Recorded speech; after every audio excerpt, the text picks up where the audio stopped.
Welcome, everyone. I'm so happy that you decided to join our broadcast today. Today, we have an amazing guest. I call her the Dr. Phil of the Kingdom. She is an amazing counselor, Dr. Cecilia Yap. She is a grief recovery method specialist and a doctor of Christian counseling. My testimony with Dr. Yap is that years ago, I was battling an anxiety disorder, and I couldn't find the help. I was going to churches, I was going everywhere, and I just couldn't find the help. And I prayed for years that God would send someone that could minister to me. And she came and she took me through weeks of therapy. And it was such a blessing to me. And I'm telling you, Dr. Yak, I'm so happy that you're here today to share with us. And can you just take a moment to tell the people who you are and introduce yourself to them? Well, thank you, Dominic, so much, first of all, for having me. I look for the opportunity as often as I can have to hopefully normalize this very important discussion on grief. And we have been in each other's lives in some way or another for a very long time. So again, thank you so much for this opportunity for this particular platform. So as you mentioned, I'm a PhD in religious philosophy. My major area of concentration is Christian counseling. And as far as the work is concerned that I do now, I am a certified advanced grief recovery specialist through the Grief Recovery Institute. So that allows me to do the work that I have come to learn to know without doubt is my life work. And that is as a grief worker to guide people from the process of discovering emotions surrounded by losses to the other side, which is grief recovery. Awesome. You know, we hear so much about grief, and I think there's like this mystery that surrounds it. You know, how do we grieve? How do we grieve the right way? How do we grieve the wrong way? And so there's just a lot. So I'm just so happy to be talking with you about this for this next few moments to really clear up a lot of the misconceptions that people may be having concerning grief. Since COVID-19, the number of people on anxiety and depression medications has increased. In our culture, many of us will pay hundreds for designer bags, but we don't see the value of investing into our mental health. Dr. Yap, why is it important that we as a culture learn how to embrace counseling? You know, Dominic, unfortunately, there's a lot of truth in what you just said, that statement you just said. You know, there seems to be more times than not that our priorities are kind of a bit skewed, okay, to say the least. It's extremely important to invest in mental health, to invest in counseling and grief education, so that when we face those inevitable life moments, those events that cause us sadness and sometimes trauma, right?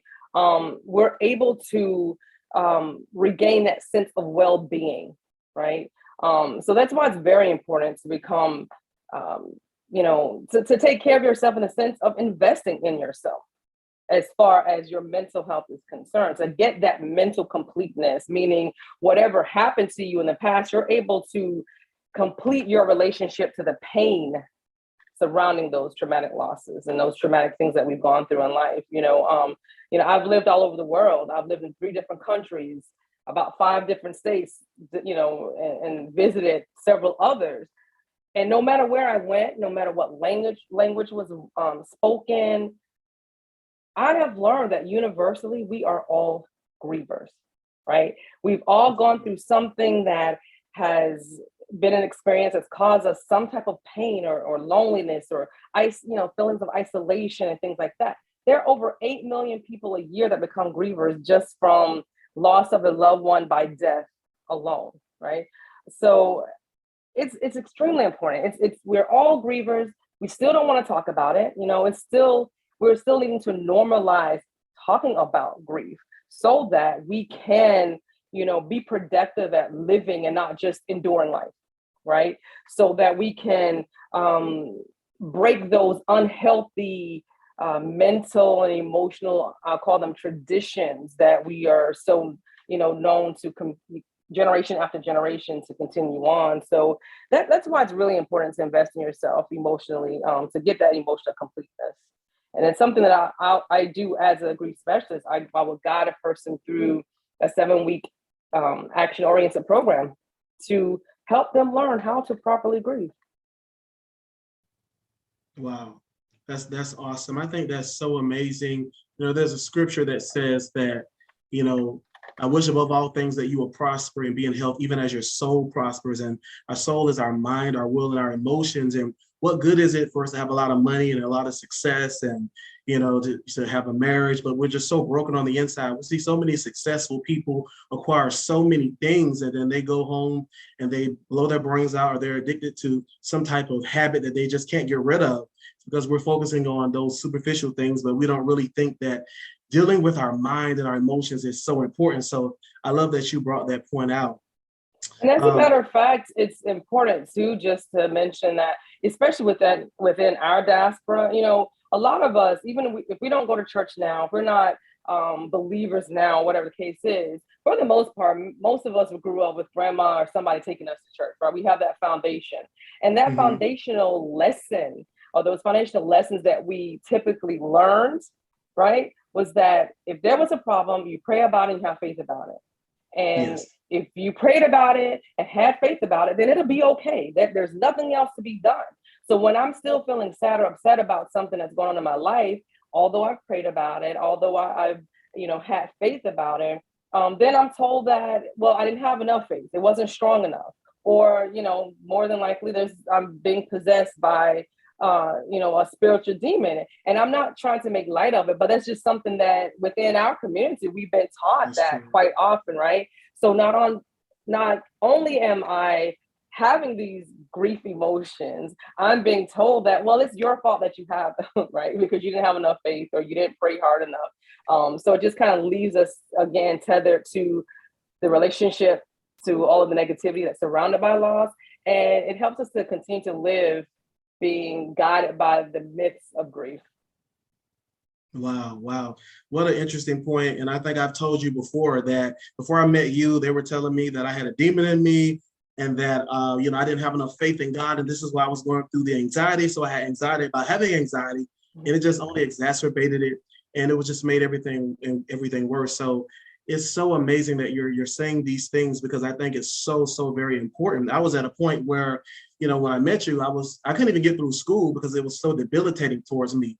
And so now, years later, I still use the principles that you actually taught me in those sessions.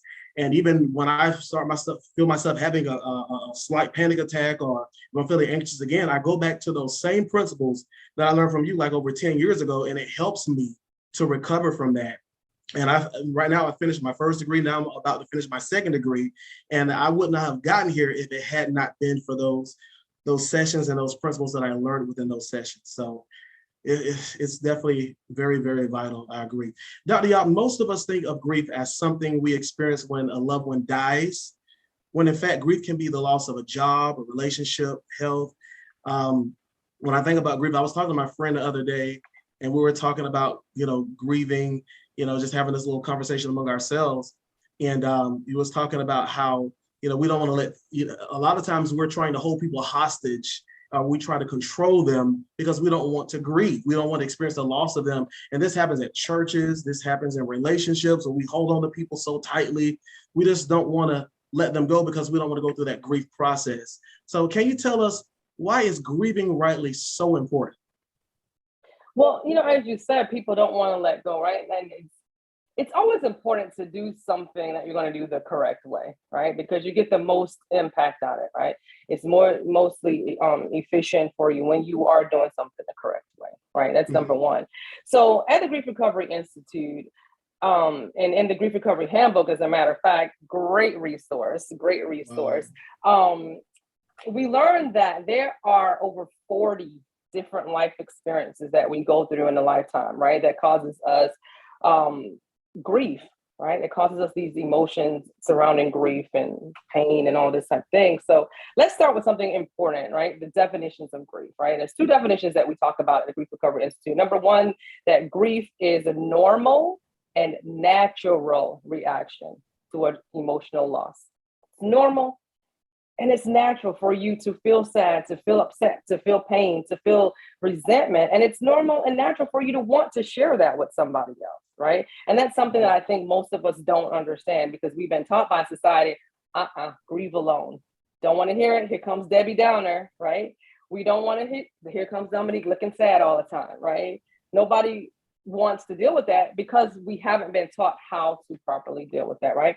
Number two definition for grief is that it's the conflicting feelings that we have, right, surrounding a loss, right? When something that is a normal behavior for us, a natural, normal behavior that we're going through, and that stops or it ends or it changes, those conflicting feelings that come along with that, that's a part of grief as well, right? So for example, real quickly, if you were a caretaker to a loved one for years, right? You've watched them be healthy to dementia to dying, right? On the one hand, you're heartbroken, you're sad this person has died, right? Your loved one has died. On the other hand, it's a sigh of relief, right? I'm no longer having to be in that caretaker mode. I now can possibly get part of my life back, right? So those conflicting feelings, they don't seem to go together, but that's all a part of grief. It's all normal and natural emotions that we have when things like that have changed. So learning to take those proper steps to grieve properly, and so that's something that I will teach you as your grief specialist. I will teach you those proper steps to take, right? It enables us to, one, recognize that our grief is normal, our grief is natural, right? It enables us to recognize that the conflicting feelings that you may be experiencing because of a loss, it's normal, it's natural to feel happy about a situation and sad about a situation at the same time, right? So it helps us to recognize all these things. And it enables us to recognize those other intangible losses, right? That we've talked about, loss of faith. Let's say someone was molested, right? So there's a loss of trust, a loss of security, all these different intangibles that we grieve as well. So learning to grieve properly allows us to understand that these are things that are going on in our life, right? And it also enables us to understand that these changes are not always things that are negative. Okay, so we go back to it being something that is a change in or end of a natural or something that's become our normal behavior. You got a promotion at work. It's an amazing thing, right? But on the one hand, you're excited, great money, better money, I can do more things. And on the other hand, I'm a little nervous, I'm a little scared, right? So those conflicting feelings, it's all about grief. So it's not necessarily always because of a negative loss. So those are the things that we're able to recognize, we're able to handle in the proper way when we learn those particular steps. So it teaches us also, most importantly, I think, it teaches us that we're not broken, right? There's nothing wrong here, nothing wrong with us. Our hearts are broken. We're sad, right? And we have this desire to express those feelings, and that's natural and it's normal. Wow. I think that is so liberating as you were saying that, because there's like this shame that's associated with grieving. You're almost seeing that if you're in grief, you're weak, you don't have faith, there's something wrong with you. And, I can remember, and I remember saying this to you earlier, that, when I had losses in my life, I'm an intercessor. People were saying, no, we need to get you back on the altar right now, and so I was not allowed to grieve. So I had to give myself the permission to, even though others didn't allow me to. And so I think that's so very important. You talk about these myths that are associated with the grief process. Could you just give us a few of these myths that we believe about grieving? Yeah, absolutely. There's 6 major myths that have been defined at the Grief Recovery Institute, these 6 major myths of grief. And you can get more information at griefrecoverymethod.com. So I'll give you those links and everything. And there are things that, since we were born, basically, right, you've kind of been taught these things. We watched our parents, our grandparents, members of society, friends, everyone else do these exact same things. And to be honest, we've all probably can say that we are guilty. And I'm, skeptical about saying guilty, because that means you have intentions on harming someone. So not guilty in the sense of trying to harm someone, but we have done these same things. We've said some of these same things to people over the course of our lifetime, trying to be helpful, right? And we can have good intentions, but good intentions or not, it does not negate the fact that sometimes the things that we say or that we convey to other people are still harmful, right? And unhelpful. So these 6 major myths of grief, right? Number 1, and you'll probably start nodding like, yep, I know that one, been there, done that, said it to someone as well. Number 1 says, don't feel bad. Don't feel bad about it. It just kind of diminishes the fact that you are feeling bad about a loss, right? So it says, don't feel bad, right? Just kind of get over it, right? So the second one says to us that replace the loss and everything will be okay, right? And a lot of times we hear that one the most when we are children, and we've lost a pet or something like that, right? So you lose your pet hamster and you're crying and you're upset, and mommy says, don't worry about it. Don't feel sad. We'll go get another one this weekend, right? Again, diminishing the pain and the hurt that this person's feeling. Number 3 tells us to grieve alone, right? Growing up, there have been plenty of times you get in trouble, you're crying, or even just sad about something. If you're gonna do all that crying, go to your room, right? Or when you are trying to talk to a friend and you get emotional, one of the first things we tend to do is hand someone a tissue, right? You have great intentions, but what that is conveying is that you want me to stop crying. You don't really want to hear what I have to say because it's something that's making you uncomfortable, right? So don't feel bad. Replace the loss. Grieve alone. Time heals all wounds. That's another one, right? The only thing, Dominique, that we can expect from time is that it's going to pass. That's all that we can get from time, right? It's not going to heal our wounds the longer things go on, right? Then it says, be strong. The one you were just talking about, be strong for others, right? Suck it up, Buttercup. You have all these other people out here looking up to you and waiting for you to do this and need you for that, right? So we're always told to be strong, or people will come to you and say, well, you're such a strong person, Dominique, right? So that's conveying to you, okay, I can't not be okay today. It's not okay for me to not be okay, right? And one of the last one says to keep busy. Just stay busy. Go to work. Study hard, Dominique. Do some more plays, direct some more plays. Just keep busy and keep your mind off of it, and everything's going to be okay. So those are the 6 major myths that around, universally, basically, from childhood on, we've learned these particular things. And these are the things, like I said, that keep us tethered. They keep us tethered to the pain and the resentment and the anger and all the negativity, right? Because it does not allow us the space to express those feelings so that we can get that emotional completeness. Wow, you're so prophetic. There's a lot of things that you were saying as you were talking. There's specific things that I have actually been going through, that I've been told. When I went through I think it was one of the biggest losses of my life. One of the biggest things they told me was, go do some plays. And doing a play, it's so important. I'm like, I'm grieving, I'm hurting now. And it's like they were getting a little frustrated with me. No, you need to start doing plays. And that's how you deal with it. That's how you do it. And so, Dr. Yap, this is so important, I think, because many of us have been stuck in our grief for so long because we've been taught all of these fallacies, all of these myths. And so many of us have never fully worked through our grief. And so it's affecting so many other areas of our lives. Absolutely. Our relationships, our health, our mental status, our ability to progress in life, our professional life. It's affecting everything because we have not effectively allowed ourselves to really go through this grief process. And this is why people like you are so important, that we talk to you and that people come to you so that we can work through this grief process so that we can be emotionally whole. Like Paul said, I wish above all things that you will prosper, even as your soul is prospering. And so God wants our soul to prosper above our bank accounts, above our relationships, because if that soul prospers, then guess what? Then the bank account is probably going to prosper. Your relationships are going to prosper. Your marriage is going to prosper, because everything flows out of the heart. The Bible says, guard your heart, for out of it flows every issue in life.